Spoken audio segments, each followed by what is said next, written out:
Welcome to the Small Business Marketing Huddle. Our show is all about taking action. We equip you with the marketing knowledge and confidence you need to make real progress. So let's huddle up and listen in to the latest episode with your host, Lily Richmond.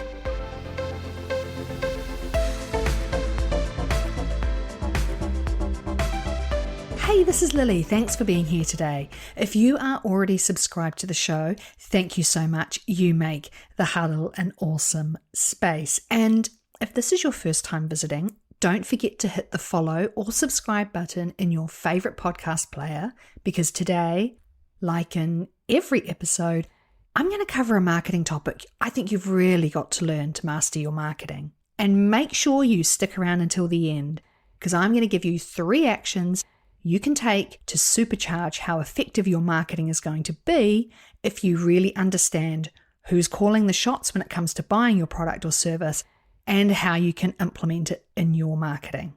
In today's episode, I'm going to talk about decision making and how more than one person could actually be involved in the decision to purchase your product or service, and why it's really important for you to understand that.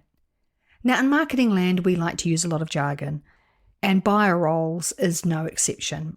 And it's a term that gets bandied around quite a bit if you sell products or services to other businesses, for example. But it is equally important to understand if you sell to consumers as well.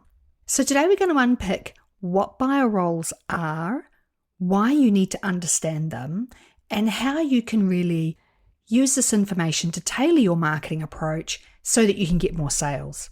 Because if your marketing is talking to the wrong person or ignoring an important influencer, then you are really leaving sales on the table that somebody else will very happily hoover up. Now, I don't want you to be that person, so let's get straight into the topic of buyer roles. Essentially, they are the various people who play a role in the decision to purchase a product or service from you. And there are 6 different buyer roles. They are the initiator, an influencer, a gatekeeper, a decider, a purchaser, and a user. Now, don't worry, I'm going to explain all of these, so don't get too worried if you haven't memorized already what they all are. Now, depending on what your business sells, some of these roles might be performed by the same person. But it's handy for you to just think about these 6 roles to work out which ones are relevant to your specific business situation. And we're going to use a really super simple example to illustrate the point. So let's pretend that your business hires out and maintains indoor plants for businesses in your town. Let's start with the person who is the initiator. So this is the person who comes up with the idea that something needs to be purchased. So in our example, the office manager in a local business might raise in a team meeting that it would be nice if the office was more visually appealing and healthy, and that having some plants could help do that. So in that case, they have initiated the idea for the purchase in their team meeting. They are the initiator. Now, of course, this only applies if there is an initiator. Sometimes there isn't, because someone isn't shopping for whatever it is that you sell in your business. So your role as a business owner often is about generating demand for a product or service, so there might not be an initiator at all. The next role is the influencer, and there could be more than one of these. An influencer is someone whose perspective or opinion is important or valued in the decision making for your product. They influence the decision. So using our example of the local business looking for plants for its office, other people in the team who are based in that office regularly, they might be influencers about whether they think it's a good idea that they have plants there. Or maybe a connection within the office manager's business networking coffee group has hired a company in the past for indoor plant maintenance, and their opinion and experiences are valued to the office manager, making them an influencer.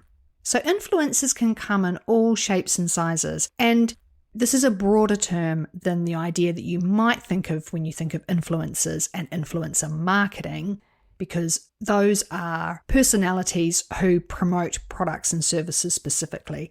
But we all have influencers in our lives. The third role is the gatekeeper. And a gatekeeper is someone or something that controls the flow of information or access to the decision makers and influencers. So how would this work in our plant hire example? Well, if you think about it, Google could be a gatekeeper because they hold and they display review information about your plant business. But it could actually be a person. So a gatekeeper could be the office receptionist, who's that first point of contact. Typically a gatekeeper is someone that sits between you and your business and the influencer or the decision maker. Let's take our plant business example and imagine that you were proactively contacting businesses locally, trying to convince them to add plants to their office. Now, oftentimes you would be stopped at the receptionist or the office administrator, but actually you know that you need to get to that office manager or the business owner as they have the influence and or the power to make the decision to buy.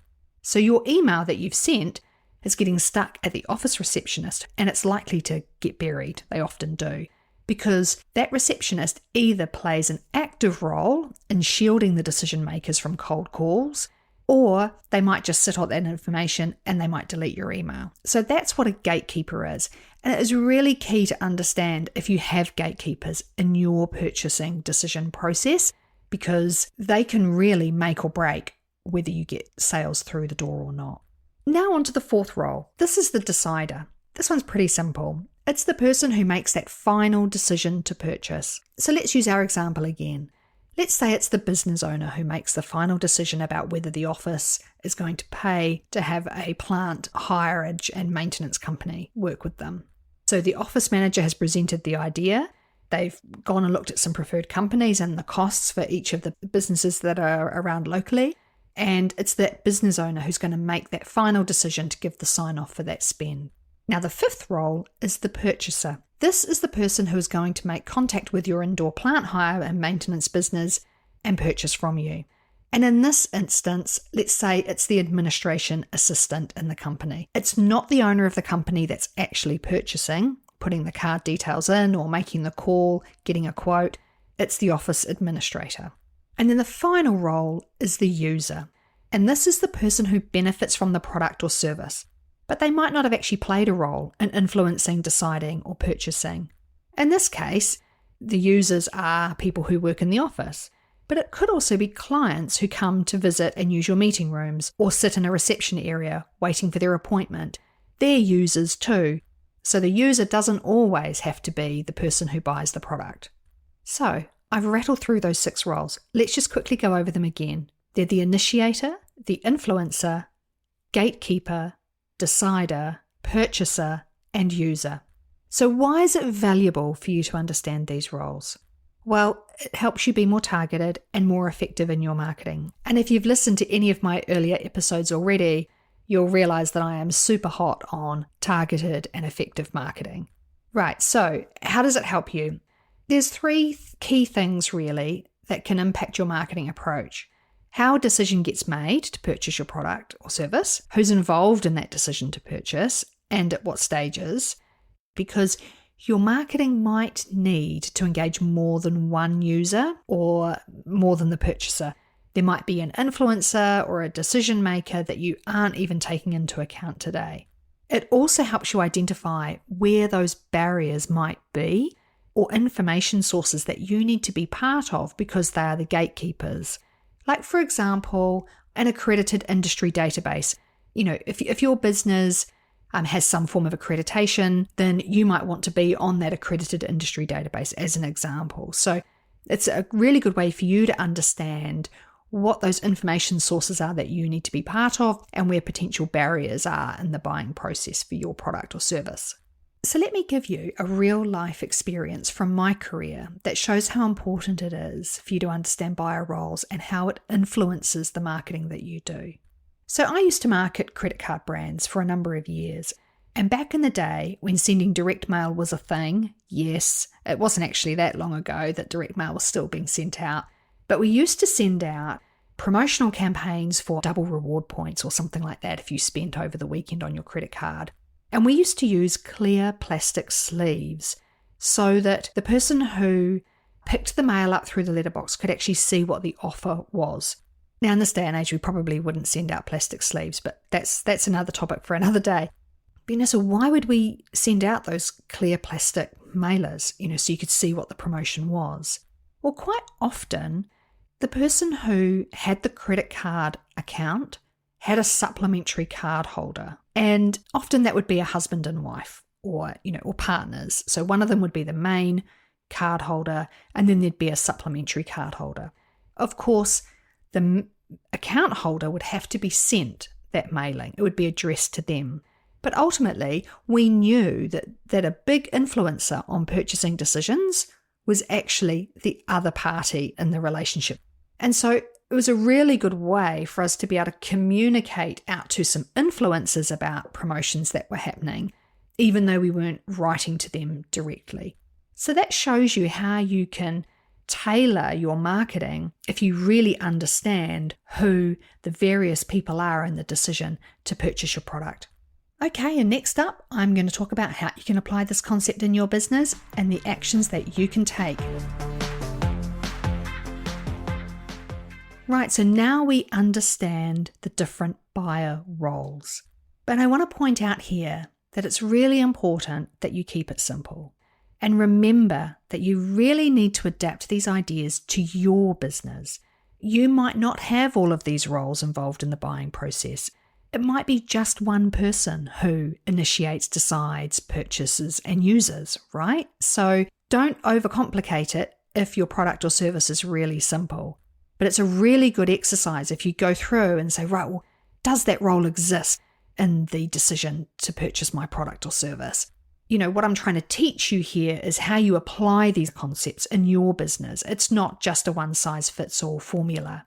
And another thing to consider is whether you sell business to business or whether you're selling business to consumer, okay? Business to business organizations, when they are selling, often there are more people involved in the decision-making process.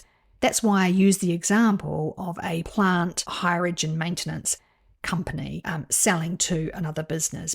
So if you're a business to consumer and it's just one person or two people that are involved, that's all cool. Okay, so what are the actions that you can take right now to implement this in your business? Okay, down to the actions.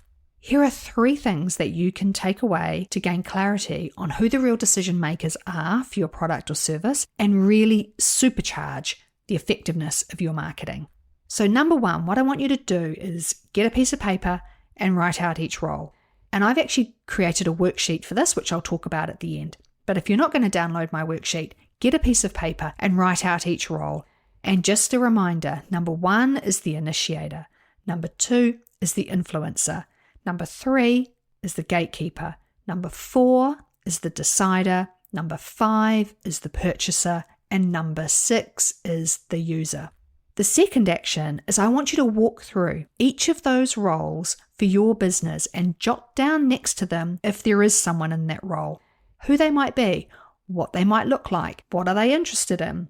Build up a bit of a picture about those people and what's important to them. Once you've done that, number 3, there are 3 questions that I want you to answer.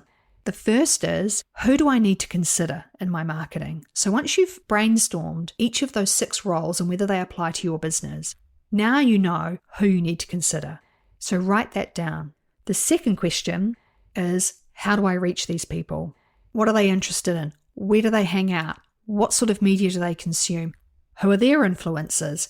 Build up a bit of a picture of them. So think about how you're going to reach them. And then the third question is, what messages resonate with those people? What's important to them? What's their problem that they're trying to solve? Or what's the objection that they might have to your product or service? And if you've listened to episode 1, you already know how to create engaging messages based on understanding your customer's problem or need. Now, if you haven't listened to episode 1, have a listen after this episode and you'll get a great set of actions and tips on how you can message more effectively based on your customer's problem. Now you can go away and you can tailor your marketing and make sure you're engaging the right people in it. And as I've mentioned, I've actually created a worksheet for this because I appreciate that it's a bit jargon filled and there's a few steps to this process. So either visit the episode description for the link or head to my website at marketingondemand.co and then it's /buyer roles, BUYERROLES, buyer roles, all one word. So that's it. You should have everything you need now to define your buyer roles and make sure that you are targeting the right people with your marketing. Okay, that's the end of the episode. Thank you so much for being part of the huddle today. I really hope you enjoyed it. Now, don't forget to hit subscribe because next time we're going to talk all about purpose and how getting clear on what yours is will make your marketing less icky and salesy and much more meaningful and engaging. And this is going to be a cracker of an episode to start the new year, so you don't want to miss it. And as a quick reminder, visit the episode description to get access to my worksheet to help you work out your buyer roles and how to market to those people. Thank you so much for listening, and I will catch you in the next episode of the Small Business Marketing Huddle.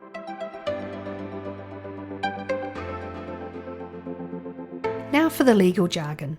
This podcast is for information and education purposes only. We make no business performance claims or guarantees in the information shared. The podcast content is general in nature and does not constitute advice for your unique business situation.